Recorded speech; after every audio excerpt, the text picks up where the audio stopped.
We've had the cloud cover around and at times some drizzle and mist out there today, and that will be the same of what we see overnight tonight. We have the cloud cover around and even some heavier showers streaming through New Orleans. Everywhere you see in the gray here, that is dense fog advisories, and would not be surprised to see this expanded northward. Visibility is limited across the area. It is patchy, some places more dense than others, but still a concern as we go into the early morning hours tomorrow before some heavier rain moves in. Looking at our surface map across the country, really all of this is being caused by this storm system. It's pulling moisture out of the Gulf of Mexico, and even if I get out of the way here, it's pulling moisture out of the Atlantic. You can see this already starting to stream off to the north ahead of this system, and this is some big time cold up here that is moving south. Not quite what we had just a couple weeks ago, but still cold enough that if we hadn't had that cold air outbreak, this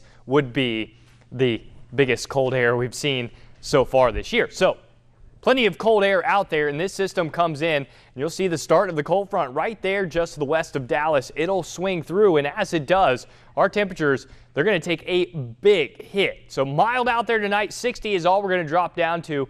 Plenty of clouds and even some fog around in the area, and that's what we'll see tomorrow morning. Some fog, but mild. Showers arriving by the mid-afternoon, and maybe even some thunderstorms as we work into tomorrow night, and then breezy with maybe a shower to start off the day on Friday, but it's going to be feeling much, much colder. This is what our surface map looks like. Those storms just off to our west tomorrow, but will continue to move off to the east as we head into the overnight hours, and much, much colder temperatures moving in as well. As we head into the day on Friday, we see big changes, so much so that another system wraps up and goes up the Ohio Valley. Icy mix all through the Ohio Valley, but here the cold air gets wrapped around, and it would not be surprised if neighbors just off to our north, say Jackson and Meridian, see the precipitation end as rain and sleet, or even maybe some freezing rain and sleet as we end the precipitation late